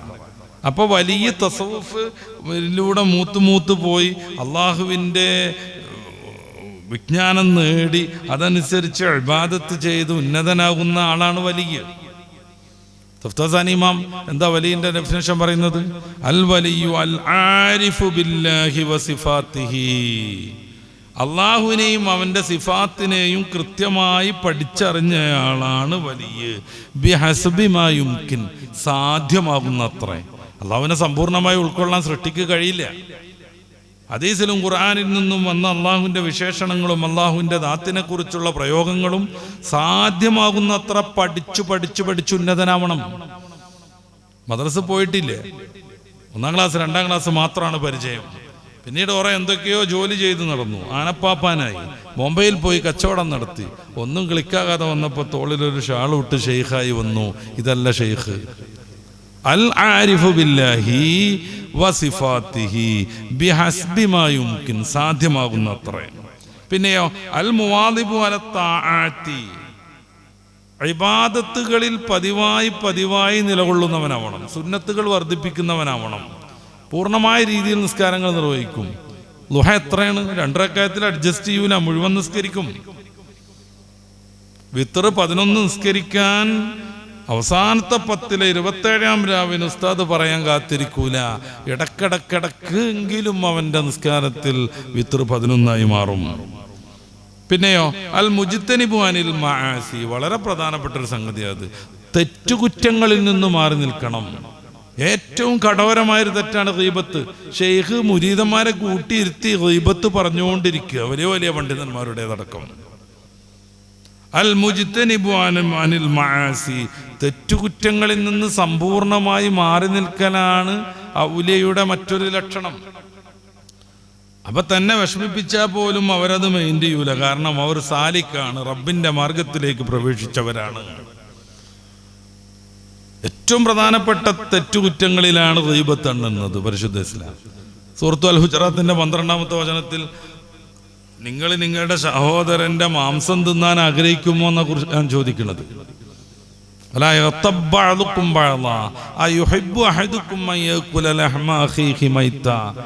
നിങ്ങളുടെ സഹോദരൻ മരണപ്പെട്ടാൽ അവന്റെ ശരീരം ഭക്ഷിച്ചു കളയാൻ നിങ്ങൾ ആരെങ്കിലും ആഗ്രഹിക്കുമോ? ഫകരിഹ്തുമു, അത് ഉറപ്പാണല്ലേ. എങ്കിൽ അതിനേക്കാൾ മാരകമാണ് അവന്റെ പരദൂഷണം പറയുന്നതെന്ന് ഖുർആൻ പറയുന്നു. എന്നിട്ട് ഇരുന്ന് പറഞ്ഞുകൊണ്ടിരിക്കുക പരദൂഷണം എന്ന് മാത്രമല്ല,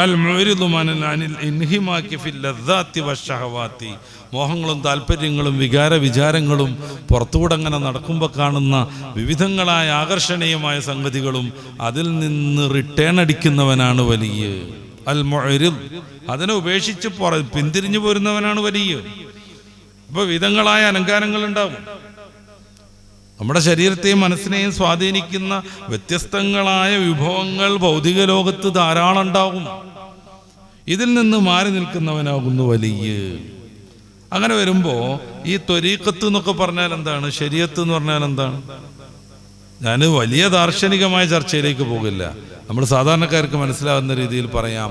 പരിശുദ്ധ ഇസ്ലാമിൻ്റെ ഫിഖ്ഹ് നമുക്ക് പഠിപ്പിച്ചു തരുന്ന ഇബാദാത്ത് കാര്യങ്ങൾ മുഴുവൻ അനുഷ്ഠിക്കലും തെറ്റെന്ന് നമുക്ക് മതം പഠിപ്പിച്ചു തന്ന ഏതൊക്കെ കർമ്മങ്ങളും കൃത്യങ്ങളുമുണ്ടോ അതിൽ നിന്ന് മാറി നിൽക്കലുമാണ് ശരീഅത്ത്.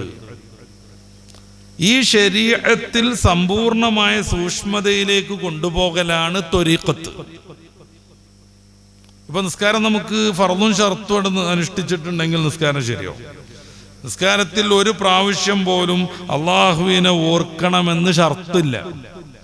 ശ്രദ്ധിക്കണേ, ഫർളുമില്ല. നിസ്കാരത്തിന്റെ ഫർള് 14 നമുക്കറിയാം. അതിൽ ഏതെങ്കിലും ഒന്ന് നിസ്കാരത്തിൽ എല്ലാ സമയവും അള്ളാഹുവുമായി ഓർമ്മ ബന്ധിച്ചുകൊണ്ടിരിക്കുക, അള്ളാഹുവിനെ ഓർത്തുകൊണ്ടിരിക്കുക എന്ന് പറയണില്ല.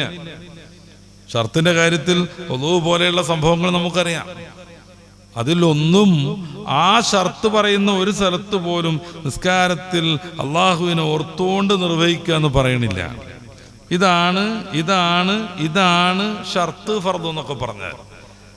ജസ്റ്റ് അതങ്ങനെ നിർവഹിച്ചിട്ടുണ്ടെങ്കിൽ നിസ്കാരം ഒരു കോലത്തിൽ അങ്ങോട്ട് പൂർത്തിയാകും.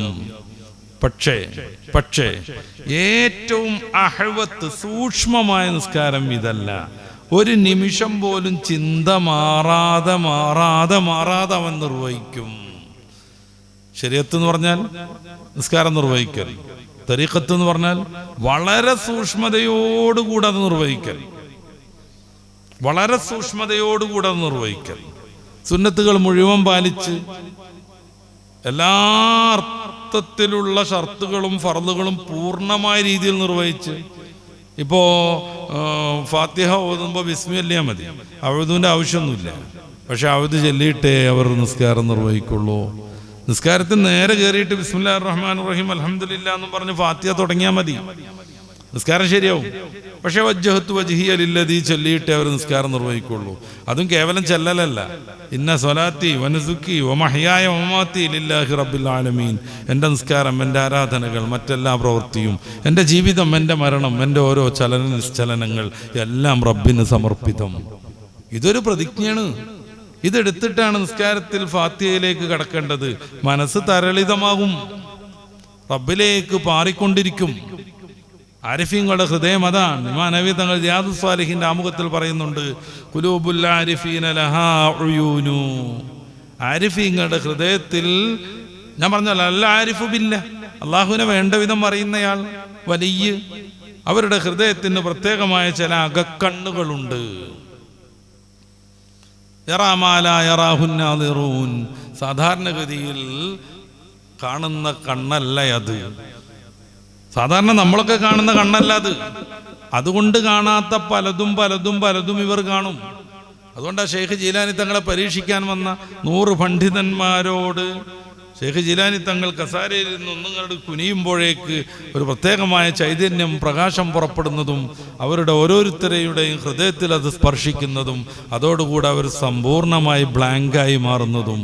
അവിടെ ഇൽമ് മൊത്തം പോയി, ശൂന്യായി, പൊട്ടിക്കരഞ്ഞു അവർ. ഷെയ്ഖ് ജീലാനി തങ്ങൾ ഓരോരുത്തരെയും കൂട്ടിപ്പിടിക്കുന്നു. അതോടുകൂടെ നഷ്ടപ്പെട്ട ഇൽമുകളെല്ലാം അവർക്ക് തിരിച്ചു കിട്ടുന്നു.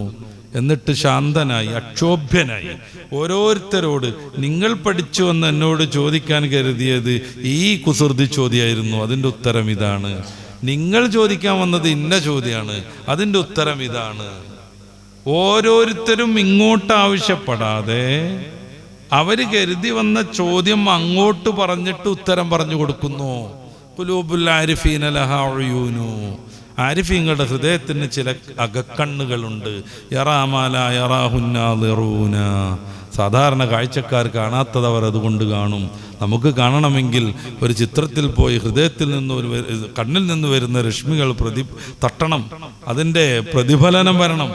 അത് തലകുത്തനെ നമ്മുടെ കണ്ണിൻ്റെ റെറ്റിനയിലെത്തണം. എന്നിട്ട് അത് തലച്ചോറ് അനലൈസ് ചെയ്തിട്ട് കുറേ പ്രക്രിയകൾ നടക്കണം. അപ്പോഴേ നമുക്ക് കാണൂ. അതിന് സ്ഥൂല വസ്തുവാവണം. മനസ്സിൻ്റെ ചിന്ത കാണാൻ പറ്റൂല. പക്ഷേ ആരിഫീങ്ങളുടെ ഹൃദയത്തിലുള്ള കണ്ണുകൾ സാധാരണ കണ്ണല്ല. അതുകൊണ്ട് അവർ ഇതൊക്കെ കാണും, മനസ്സ് കാണും. കുപ്പിക്കകത്തുള്ള വസ്തുവിനെ പോലെ കൺമാൻ ഞാൻ നിങ്ങളുടെ ഹൃദയം കൽബകം എന്നവർക്ക് പറയാനും പാടാനും കഴിയും. വാജിനിഹത്തുൻ, അവർക്ക് കുറെ ചിറകുകളുണ്ട്. ആ ചിറക് കൊണ്ടവർ മലക്കൂത്ത് റബ്ബിൽ ആലമീൻ, പടച്ച റബ്ബിന്റെ മലക്കൂത്തിലേക്ക് അവർ പാറിപ്പോകും. പക്ഷേ ബിഗൈരി റീഷിൻ, സാധാരണ ചിറകിനുണ്ടാകുന്ന തുവലും എല്ലും മാംസമൊന്നും അതിലുണ്ടാവില്ല. ആ ചിറകുകൾ കൊണ്ട് അവർ പാറും. എങ്ങനെയാണ് ഈ ചിറകിലൂടെ അവർ പാറൽ നടത്തുന്നത്? ഷെയ്ഖ് ജീലാനി തങ്ങളുടെ പ്രധാനപ്പെട്ട ഒരു ഉപദേശമുണ്ട്.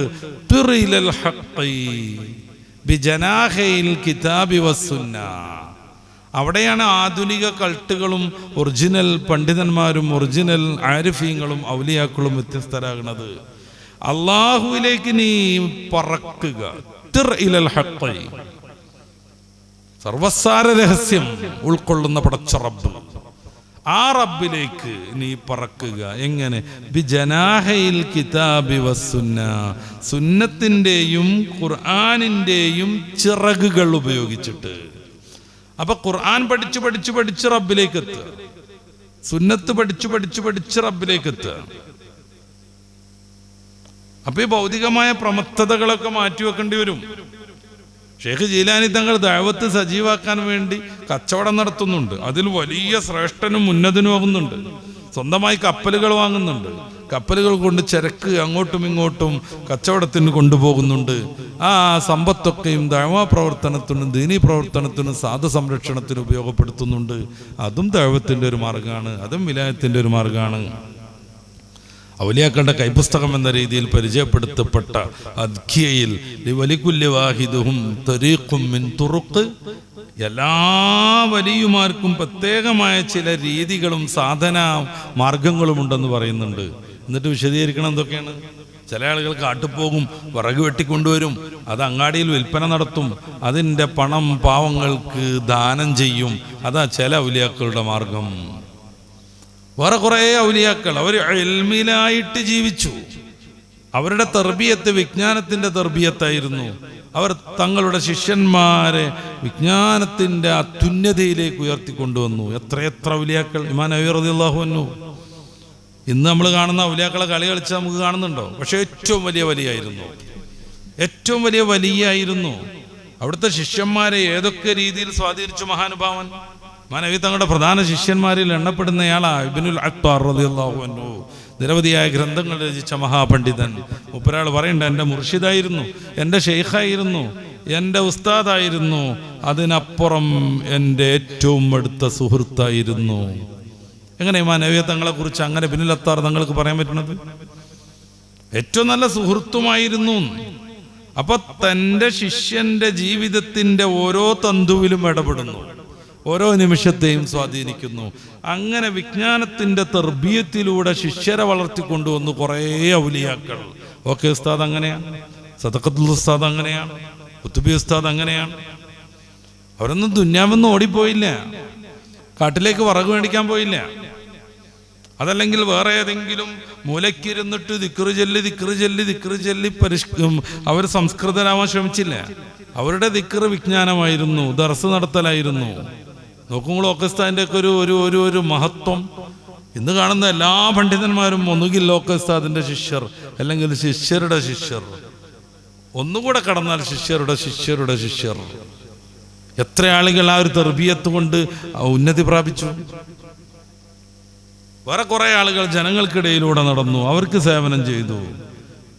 മഹാനായ റിഫായി ഷെയ്ഖിന്റെ ചരിത്രത്തിലൊക്കെ സാമൂഹിക സേവനത്തിന് എന്ത് പ്രാധാന്യം കൊടുക്കുന്നത്. അള്ളാഹുവിന്റെ സൃഷ്ടികളെ മാനിച്ചു, ഓരോ സൃഷ്ടിയെയും. അങ്ങനെയാണ് ക്യാൻസർ പിടിച്ച് കഷ്ടപ്പെടുന്ന നായക്ക് 40 ദിവസം ട്രീറ്റ്മെന്റ് കൊടുക്കുന്നത്.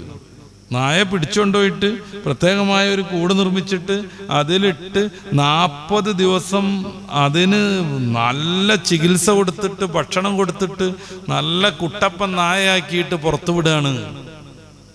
ഇത് തർബിയത്തായിട്ട് കണ്ടു. എങ്ങനെ? അള്ളാഹു സൃഷ്ടിച്ച ഒരു ജീവിക്ക് ഇങ്ങനെ ഒരു മാരകാവസ്ഥ വരുമ്പോൾ അത് കണ്ടു നിൽക്കാൻ പറ്റൂല. അത് പടച്ച റബ്ബിനോടുള്ള വിരക്തിയാണെന്ന് അവർ തിരിച്ചറിഞ്ഞു. ലികുല്ലി വാഹിദിഹിം, ഓരോ വലിയിനും പ്രത്യേകമായ ചില ത്വരീഖുകളുണ്ട്.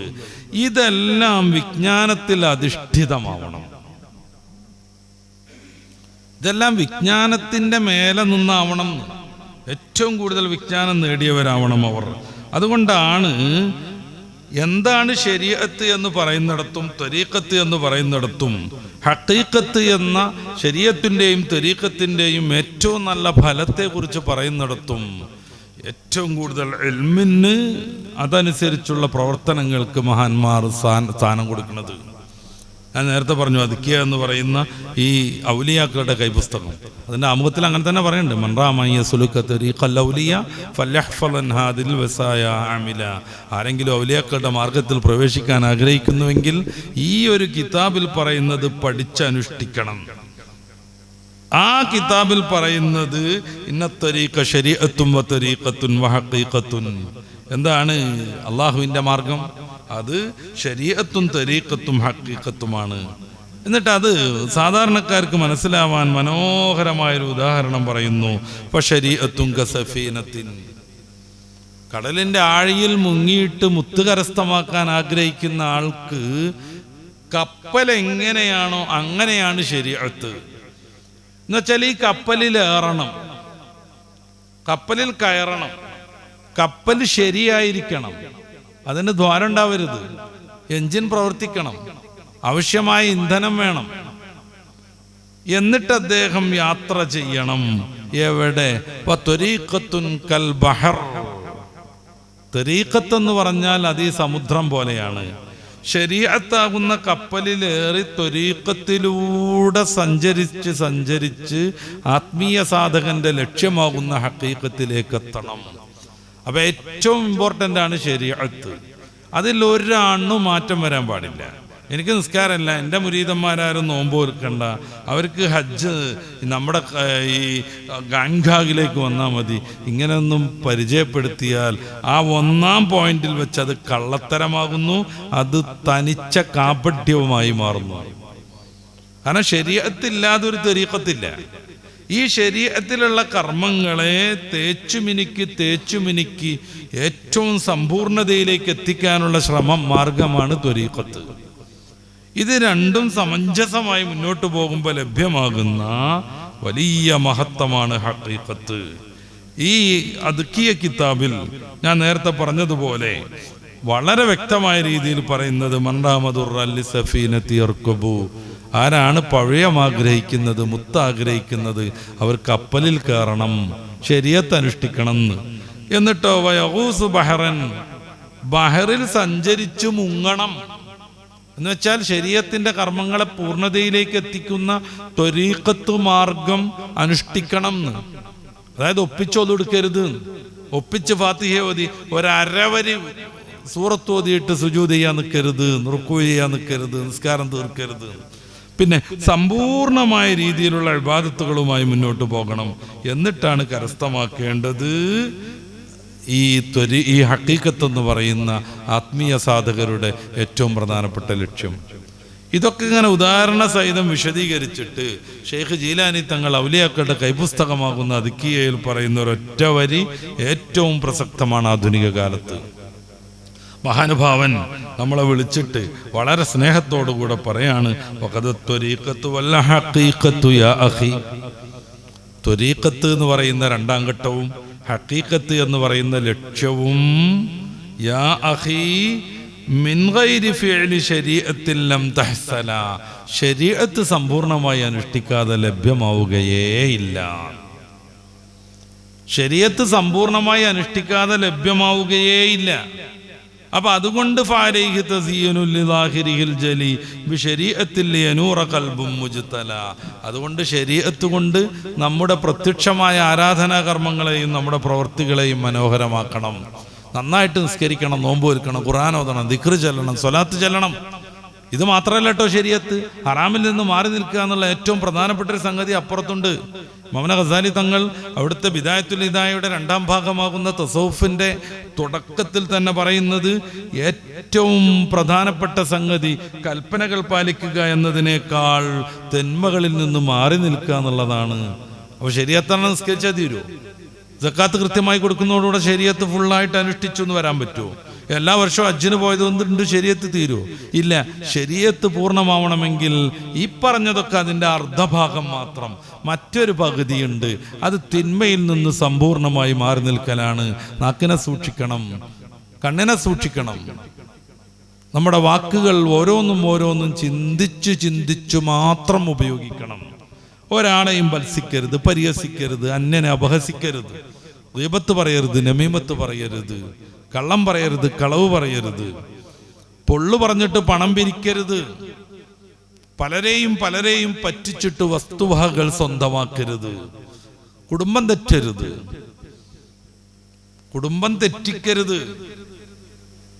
ഞാൻ കൂടുതൽ വിശദീകരിക്കുന്നില്ല.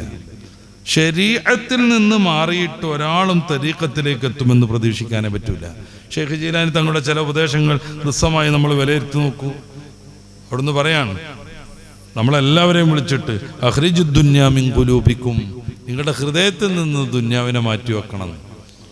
പിന്നെ അതിനെ നിങ്ങളെ കൈകളിൽ പ്രവേശിപ്പിച്ചോളൂ. എങ്ങനെ? ദുന്യാവിന് വേണ്ടി പണിയെടുക്കണം, കാരണം ദുന്യാവ് പ്രധാനമാണ്. പക്ഷെ ഹൃദയത്തിൽ ദുന്യാവേ എന്ന് എഴുതിയിട്ടുള്ള ജീവിതം, ബിസിനസ് എന്ന് പറഞ്ഞിട്ട് നടക്കുക. പ്രിയപ്പെട്ട മക്കളോടൊപ്പം ഒരു 10 മിനിറ്റ് ഇരിക്കാൻ വയ്യ, ഭാര്യ ഫോൺ വിളിക്കുമ്പോൾ അറ്റൻഡ് ചെയ്യാൻ വയ്യ, നിസ്കാരത്തിനന്തരം ഒരു സുന്നത്ത് നിസ്കരിക്കാൻ വയ്യ, സുബ്ഹാനല്ലാഹ് 33 ചെയ്യാൻ വയ്യ, അപ്പോഴേക്കും ഓടി ബിസിനസ് എന്ന് പറഞ്ഞിട്ട്. ഖൽബിൽ നിന്ന് ദുന്യാവിനോട് മാറ്റി വെക്കുക. ഖൽബിൽ ദുന്യാവ് വരുമ്പോഴാണ് നമുക്ക് ആത്മീയമായ കാര്യങ്ങളും നമ്മൾ ചെയ്യേണ്ട വ്യക്തിപരമായ കുടുംബപരമായ കാര്യങ്ങളൊക്കെ മാറി നിൽക്കുന്നത്. എപ്പോഴും ബിസിനസ്, ഇനി പുതിയതൊന്നും അങ്ങനെ തുടങ്ങാൻ ആലോചിക്കുകയാണ്.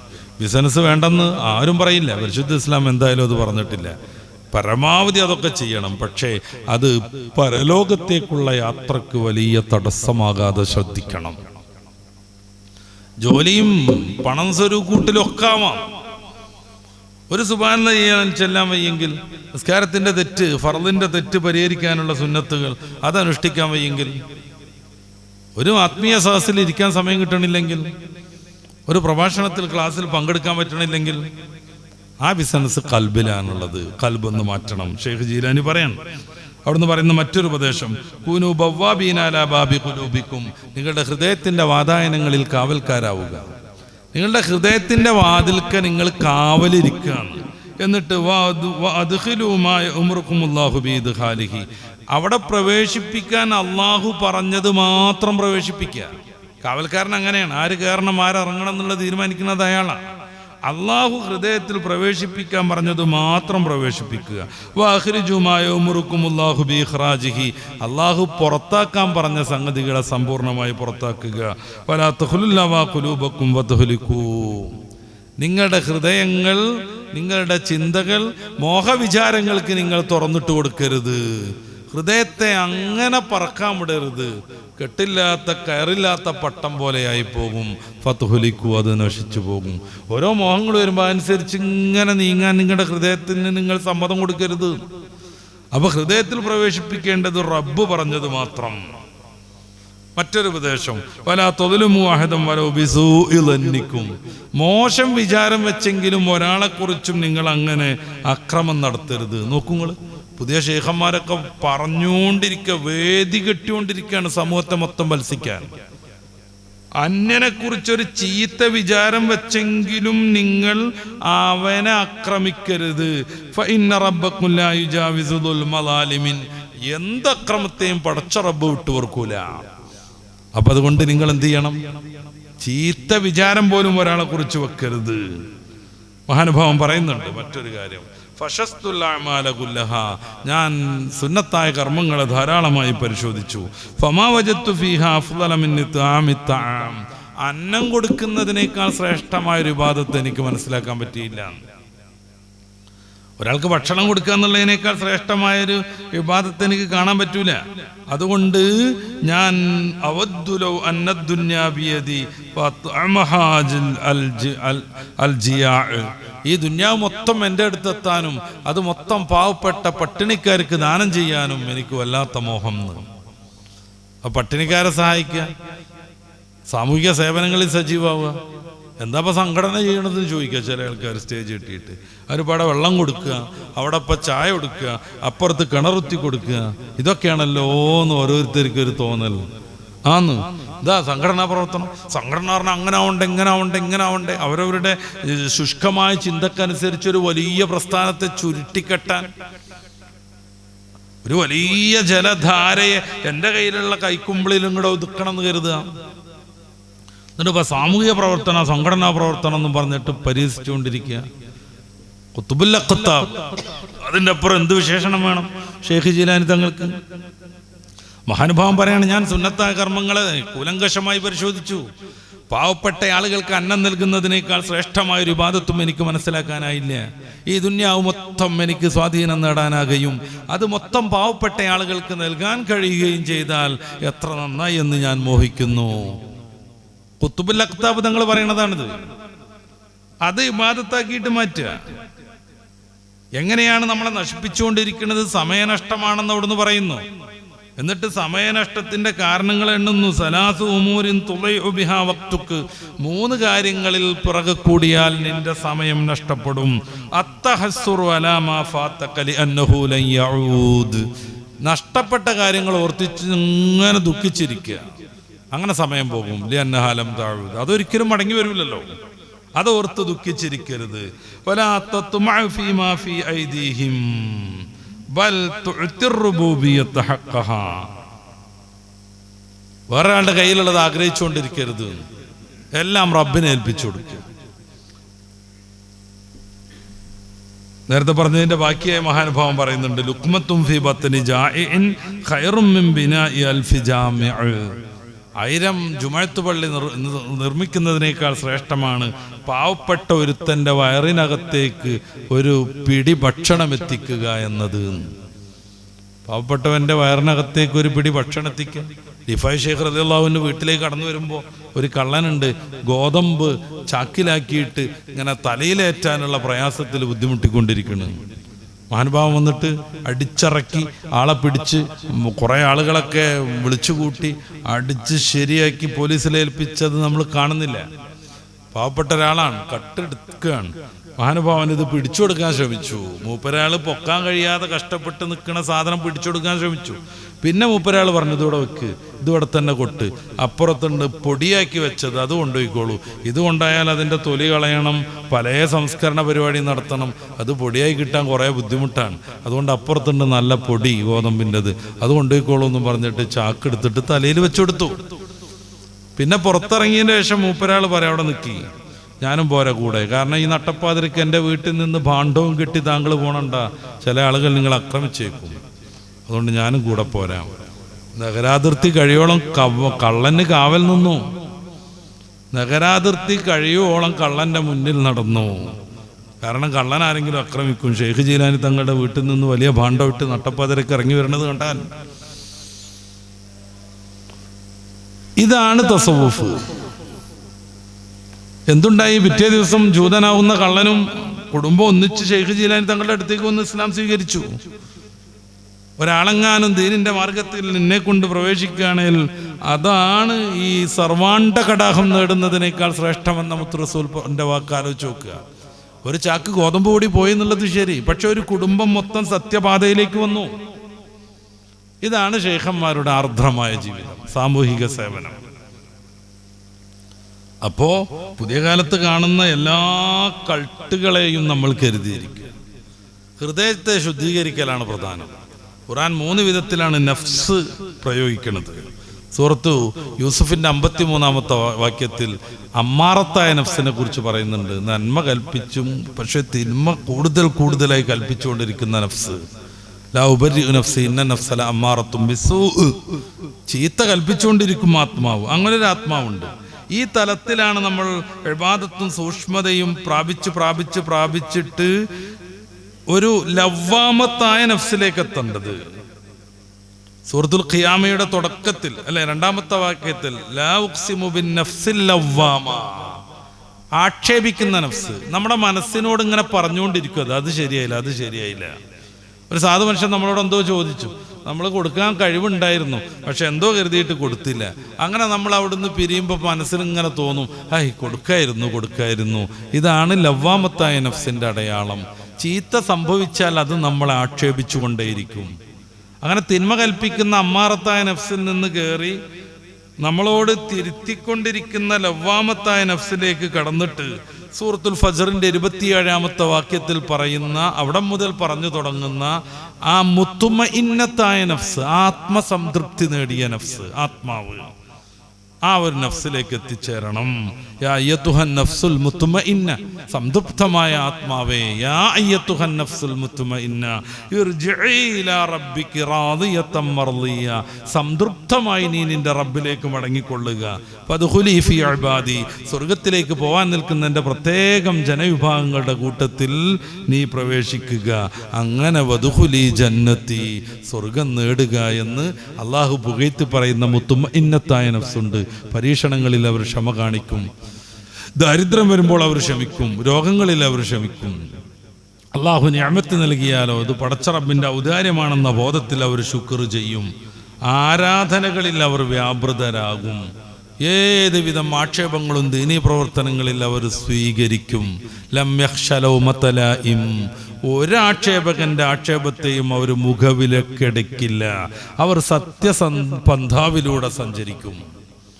ആ ഒരു ആത്മീയ ചൈതന്യത്തിലേക്ക് എത്തി സംതൃപ്തമായ ആത്മാവിലേക്ക് എത്തിച്ചേരുമ്പോൾ സ്വർഗത്തിലേക്ക് പോകാനാകും. ഇതാണ് തസവുഫ്, ഇതാണ് ത്വരീഖത്ത്. ഇതിനപ്പുറം ദീനി വിരുദ്ധമായ അഖീദകളും ദീനി വിരുദ്ധമായ പ്രവർത്തനങ്ങളും മഅ്മൂറായ ഫർള് ഐനായ കാര്യങ്ങൾ പോലും ഉപേക്ഷിച്ചു വെച്ചിട്ടുള്ള ഈ ഔലിയക്കളിയും ദീനുമായി ബന്ധമുള്ളതല്ലെന്ന് നമ്മൾ മനസ്സിലാക്കുക. ഷെയ്ഖ് ജീലാനി തങ്ങൾ, ഞാൻ പറഞ്ഞതുപോലെ 10-25 വർഷം കഠിനമായി പഠിച്ചു, 25 വർഷം അത് പരീക്ഷിച്ചറിഞ്ഞു, പിന്നെയുള്ള 41 വർഷം ദീർഘമായ ദീനീ പ്രബോധനം നടത്തി. 10,000 ദീനിലേക്ക് വന്നു. പ്രഭാഷണം കേട്ട് ബോധം കെട്ടവരുണ്ട്, പ്രഭാഷണം കേട്ട സഹസിൽ വെച്ച് മരിച്ചവരുണ്ട്. ചെറിയ ആൾക്കൂട്ടം തന്നെ 10,000 വരുമായിരുന്നു, വലിയ ആൾക്കൂട്ടം 70,000-ഉം 1,00,000-ഉം വരുമായിരുന്നു. അവർക്കൊക്കെയും ആത്മീയതയുടെ ശരിയായ പാത കാണിച്ചു കൊടുത്ത് ലോകത്തിൻ്റെ മാതൃകയായതുകൊണ്ടാണ് അൽ ഖുത്തുബുൽ അഖ്താബായിട്ട് മാറുന്നത്. അതുകൊണ്ടാണ് അവരെ പുകഴ്ത്താൻ നമ്മളിപ്പോഴും സമയം കണ്ടെത്തുന്നത്. അതുകൊണ്ടാണ് മഹാപണ്ഡിതനാവുന്ന ഖാദി മുഹമ്മദ് മാല രചിക്കുന്നത്. ഈ കാര്യങ്ങളൊക്കെ ഓർത്തു വേണം ആത്മീയ സാധനയെക്കുറിച്ച് നമ്മൾ ആലോചിക്കാനെന്ന് പ്രത്യേകമായി ശ്രദ്ധയിൽപ്പെടുത്തി നമ്മുടെ പ്രസംഗം അവസാനിപ്പിക്കുകയാണ്. അള്ളാഹു നമ്മളെ കബൂലാക്കട്ടെ. അള്ളാഹു നമ്മുടെ ജീവിതത്തിൽ എല്ലാവിധ ഐശ്വര്യവും പ്രദാനം ചെയ്യട്ടെ. നല്ല തഖ്വയോടുകൂടെ ജീവിച്ച് അള്ളാഹു ഇഷ്ടപ്പെടുന്നത് പോലെ ഇബാദത്തുകൾ നിർവഹിച്ച് പടച്ച റബ്ബിൻ്റെ സ്വർഗത്തിൽ പൂർവികരാകുന്ന മഹാന്മാരോടൊപ്പം ഒരുമിച്ച് കൂടാൻ നമുക്കും ബന്ധുമിത്രാദികൾക്കും നമ്മളോട് കടപ്പെട്ടവർക്കും നമ്മിൽ നിന്ന് മരണപ്പെട്ടവർക്കും പടച്ച റബ്ബ് തൗഫീഖ് നൽകുമാറാവട്ടെ. റബ്ബനാ ആതിനാ ഫിദ്ദുനിയ ഹസന വഫിൽ ആഖിറതി ഹസനത വഖിനാ അദാബന്നാർ. ആമീൻ ബിറഹ്മതിക യാ അർഹമർ റഹീമീൻ. അസ്സലാമു അലൈക്കും.